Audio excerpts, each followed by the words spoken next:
Seguimos adelante en Telebuen Día, tal cual lo anunciado, está con nosotros el doctor Jorge Chediak, ministro de la Suprema Corte de Justicia. Un enorme placer recibirlo. Jorge, ¿cómo le va? Buen día. Buenos días y el placer es mío, como siempre. Estábamos hablando hace algunos minutos de lo que tiene que ver con estos episodios terribles de violencia doméstica, donde una vez más se cargan tintas sobre varios actores de la vida nacional. Uno de ellos, obviamente, la justicia que usted en este caso representa. Sí, es verdad. Los episodios en el 100% de los casos no pueden ser evitados, suceden en ámbitos hogareños, a veces dan señales previas y a veces no.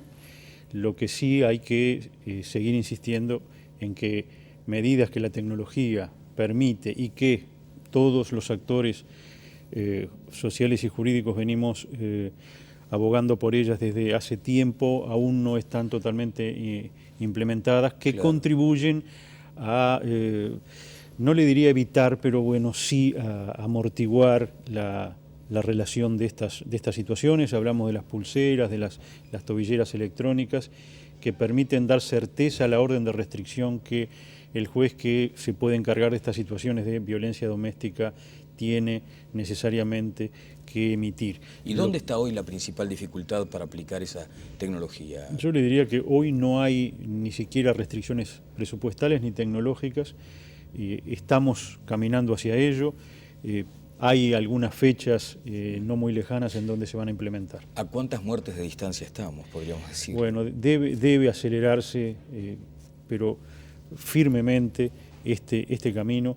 El mecanismo, lo hemos visto hasta en alguna película, es muy sencillo, pues la pulsera va asociada a otro receptor que está en el hogar al cual no se puede acercar quien ha recibido la orden de restricción, y si se viola el perímetro de 100 metros o como se haya establecido, suena una alarma silenciosa en un estudio que a nivel policial lleva la supervisión del hecho, y bueno, se supone que esa violación va a ser contenida inmediatamente, y bueno, si se sigue reiterando esta situación, se tomarán otro tipo de medidas más graves que la orden de restricción ambulatoria. Claro, al país le duele hoy conocer esa estadística de 19 víctimas fatales de la violencia doméstica. Esto debería hacer revisar esos ritmos que usted alude, porque tenemos una tecnología tan despierta a nuestros requerimientos cotidianos tan básicos como pagar cuentas por el celular, y resulta que para salvar vidas todavía tenemos esa lentitud. Sí, es verdad, hay que caminar en ese sentido y hacer la advertencia. Como señalamos, la realidad es extremadamente compleja. El caso de parejas que han tenido órdenes de restricción pero que voluntariamente vuelven a convivir, situaciones en donde sin volver a convivir, sin embargo, habitan bajo el mismo techo porque no tienen posibilidades económicas de alquilar o de mudarse a otro lado, entonces en un inmueble grande o pequeño, separado quizás por una cortina, ambas partes, el futuro victimario y la futura víctima conviven en equilibrio inestable. Bueno, esas son realidades que existen, y por eso es muy difícil para cualquier país evitar totalmente este tipo de situaciones tan lamentables que se producen en lo que hemos llamado la violencia doméstica, la violencia dentro de los grupos familiares, dentro de los grupos de convivencia. Bien, ¿está de acuerdo con ese cambio de denominación que a veces representa mucho más que un cambio de nombre, que la violencia ya sea determinada claramente como machista en estos casos? Quizás sea reducir el problema, porque estadísticamente sí, la mayor violencia es ejercida por un hombre sobre una mujer, pero también estadísticamente no deja de ser relevante la violencia que en el grupo familiar los adultos ejercen sobre los menores, y los adultos ejercen sobre las personas muy mayores, es decir, los ancianos son objeto de violencia doméstica, los niños son objeto de violencia doméstica, y si bien no física, sí más bien psicológica. Los hombres muchas veces son objeto de violencia doméstica por mujeres que tienen personalidades más dominantes. O sea que el fenómeno es complejo. Claro, lo de la violencia psicológica sigue siendo lo más complejo de probar, que puede llegar a ser la primera insinuación de una violencia física. Exacto. Pero tengamos claro que no es solo el hombre contra la mujer, es ambos adultos o los adultos contra niños, contra los indefensos. No es un problema de poder la violencia doméstica. contra quienes no pueden defenderse por ser muy jóvenes, por ser muy viejos, por estar enfermos. En el caso de los ancianos enfermos, los malos tratos son tremendos, el desprecio a ese anciano que se ve más como una molestia, una carga para el grupo familiar y es objeto de los enojos y las frustraciones de los adultos. O sea que el problema es muy complejo. Bueno, porque claro, uno advierte a veces términos, modificaciones en la terminología internacional para el abordaje de estos casos y supone que, bueno, deberían estar más avanzados, pero no es así. Hay que seguir diciendo violencia doméstica. Doctor, uno supone que los jueces a veces están como blindados de titanio para tratar de impartir justicia en situaciones tan dolorosas. ¿Cómo le impactó de cualquier modo como ser humano esta situación de ayer? La situación es muy impactante, como usted señala, y no es la única profesión, uno debe ir haciéndose una suerte de coraza. Es inevitable, como es una profesión vitalicia, yo ya llevo 35 años en ella, no hay más remedio que ir manteniendo una distancia afectiva con estos problemas a los efectos de mantener la ecuanimidad y la ponderación que el juez debe en todo momento ejercer. Para que se siga el tan mentado debido proceso, ¿no? Mentado no, el tan importante, vital debido proceso. Pero surge la sociedad con sus voces, que hay que atender. Entonces dicen, bueno, pero ¿por qué crece tanto el delito, la violencia en actitudes cotidianas que antes no se justificaban en el trabajo, en la casa, en el tránsito? ¿Por qué eso es materia de estudio y no acaso extremar las medidas, las penas? ¿Por qué el Poder Judicial no asume también un debate hacia la interna de decir, ¿no es tiempo acaso de pensar en la cadena perpetua para algunos casos? Bueno, probablemente la cadena perpetua no esté totalmente adecuada a nuestro marco constitucional. A ver. Esa es la realidad, claro. Porque nuestro marco constitucional en la parte penal apunta a la rehabilitación y el caso de la cadena perpetua, que es un paso menos que la pena de muerte, que también está absolutamente vedada, es abjurar desde el inicio de la posibilidad de recuperación de quien comete un delito. Ahora, yendo a la médula del tema, las penas para adultos en Uruguay son muy benignas. Yo le diría que no, que las penas para los adultos en Uruguay son adecuadas. ¿No hay benignidad, por ejemplo, en acusar, en procesar, condenar a un triple homicida a 30 años? Es la máxima. La máxima supongo. son 30 años de penitencia. Y que después por distintos procesos internos vaya demostrando actitud y buena conducta y pueda salir mucho antes. Doctor. Bueno, el hecho es, bueno, la pena en sí, 30 años, la pena mínima incluso del homicidio muy especialmente agravado, que son estas situaciones que hemos visto, un homicidio en donde se abusa totalmente de la superioridad, en donde no hay un motivo válido que justifique, nunca es justificante, pero bueno, que el motivo nimio que llevó a asesinar, eso configura el motivo de la figura del homicidio muy especialmente agravado, tiene 15 años de mínimo, de 15 a 30 años. Son penas adecuadas. Lo otro que se señala, bueno, es y el efectivo cumplimiento de las penas. Por esta idea de reinsertar, de rehabilitar lo antes posible y probablemente con el peso de una situación práctica de hacinamiento carcelario que no debería existir, hemos ido transitando hacia la liberación anticipada. Esa es la realidad, que se opera al cumplimiento de los 2/3 de la pena, salvo que haya informes desfavorables. Si el INACRI, si el juez y el fiscal, o la mayoría de ellos, dan informes favorables, la ley prescribe que a los 2/3 del cumplimiento de la pena debe excarcelarse a alguien. Entonces la pena de 30 años en realidad se transforma en 20 años. ¿Usted es de la línea teórica de aquellos que suponen que la recuperación es posible? Yo creo que la recuperación es posible. Lo que no le aseveraría es que es posible en todos los casos, porque la evidencia práctica indica que no, que los porcentajes de recuperación, de rehabilitación varían, pero que nunca son la parte del león. Debemos pensar que los porcentajes de rehabilitación pueden ser del 20, 30, 40%, 50% en el mejor de los casos, pero hay un porcentaje que la realidad demuestra que no son rehabilitables. Sin embargo, toda rehabilitación que se obtenga es una ganancia para la sociedad porque no va a volver a la sociedad una vez que se cumpla la pena, y decíamos todas las penas tienen un tiempo, o sea que todo criminal salvo que por alguna razón fallezca en prisión, va a volver a reintegrarse a la sociedad. El hecho es, bueno, cuando vuelva a reintegrarse, ¿vamos a tener un criminal o vamos a tener un ciudadano rehabilitado? ¿Y usted qué opina? Yo creo que hay que apostar enormemente a la rehabilitación. No perder de vista que las penas no es el único fin que tienen, porque por algo se llaman además penas. Las penas es una aflicción que la sociedad estima que debe compensar la acción delictiva, el agravio que la sociedad y los ciudadanos recibieron por la acción delictiva que se cometió. Y por eso deben tener determinado quantum además. Por eso no es lo mismo la respuesta del derecho penal a un hurto que a una rapiña, que es un hurto con violencia, o que a un homicidio o a una violación. El caso Goncalves, por ejemplo, desde su punto de vista. Hay una situación posible, cumple los 2/3 de su pena y tiene las posibilidades de reclamar una libertad anticipada. Eso está sometido ahora al estudio de la Corte de Justicia, la Suprema Corte de Justicia. Supongo que no me va a anticipar cuál es la decisión, eso está claro, pero allí es donde la gente se pregunta, pero ¿y este hombre va a salir? Bueno, ninguno sabe, ni usted ni yo sabemos si va a salir, por supuesto sobre el tema no puedo decir nada, sí que en principio aparentemente se cumplen lo que estábamos diciendo, los 2/3, prácticamente los 2/3 efectivos. Recordemos que, porque estos mecanismos son complejos, Sí.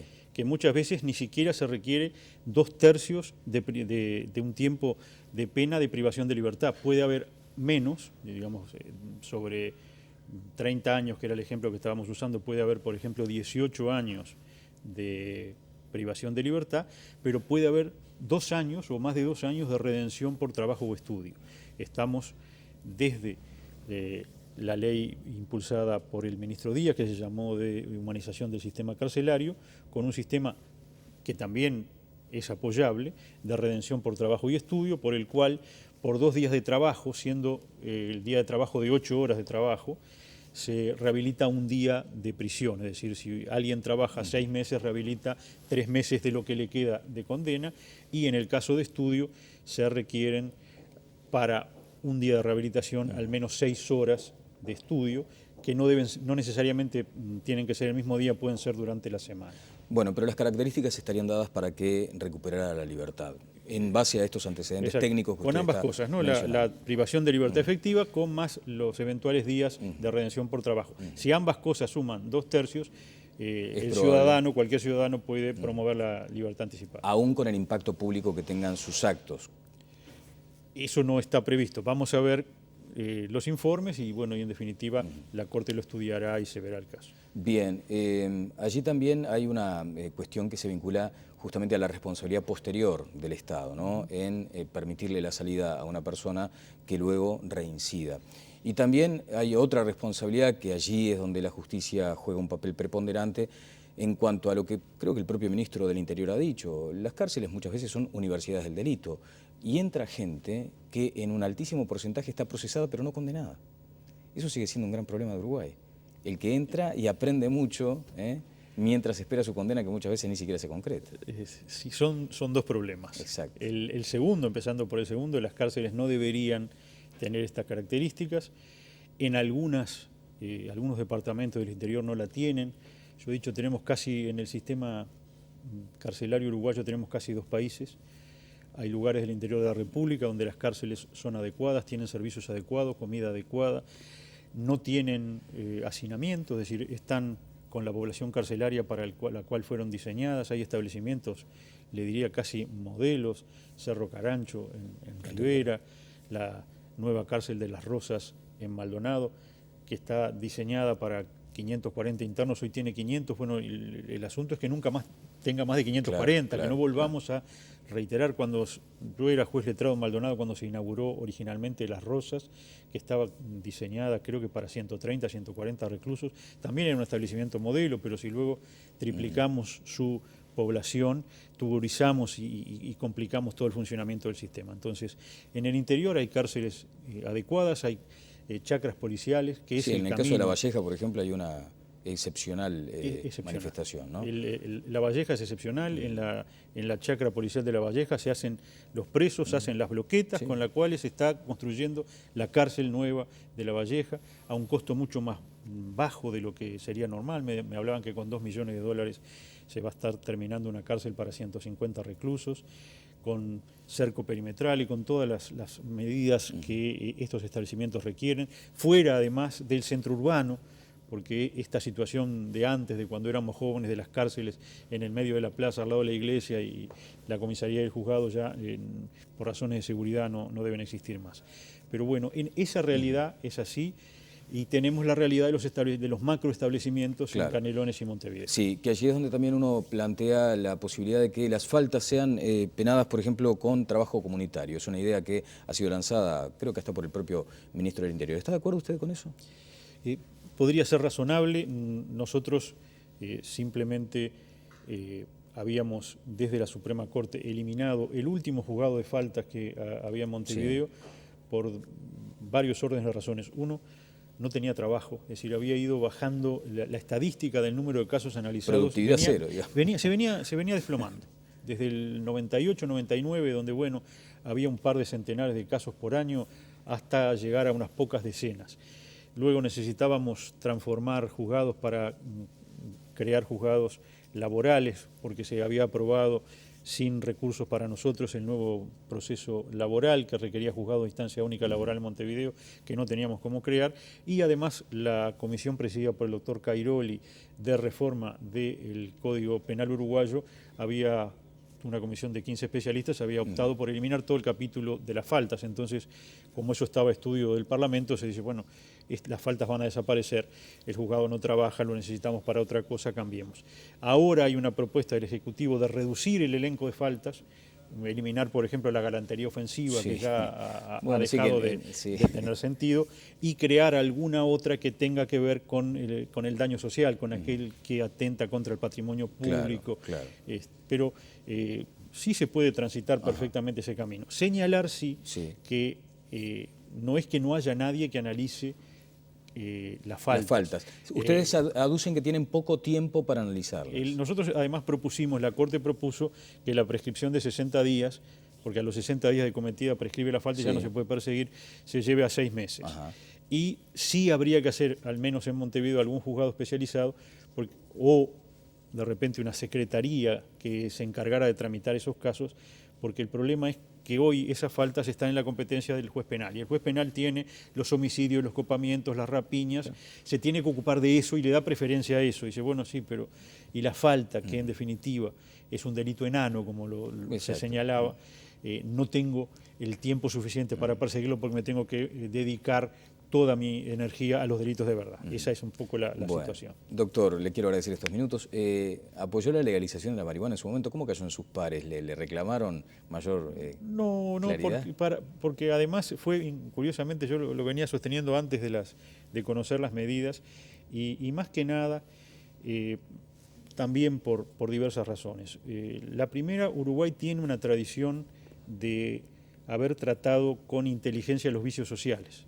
Nunca estuvimos en la situación de la ley seca norteamericana, sino tenemos hasta un Estado que produce alcoholes y bueno, lo que tratamos es el alcohol, que es un gran vicio social, que en realidad es la droga que produce más accidentes y más muertes en el mundo. La peor droga sigue siendo el alcohol.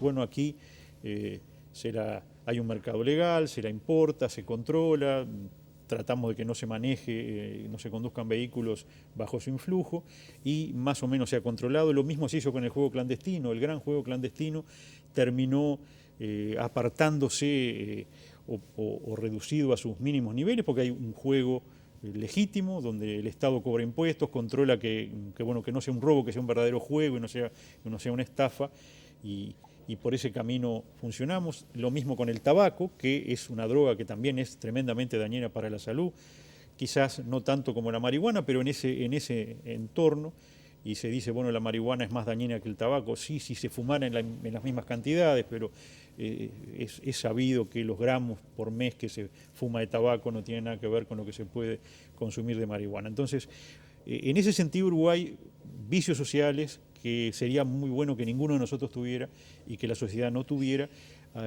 los ha controlado a través de mecanismos que no son la represión penal, en primero. Luego ya hemos avanzado a que el consumo de droga en Uruguay no está penado, en otros países sí. O sea, si yo tengo una pequeña cantidad de droga, no solo marihuana, ¿no? Puede ser hasta pasta base, tengo 1 gramo de pasta base y me me detienen con él, digo, bueno, sí, pero esto es para mi consumo, demuestra que es para mi consumo la pequeña cantidad, no me dedico a estas actividades.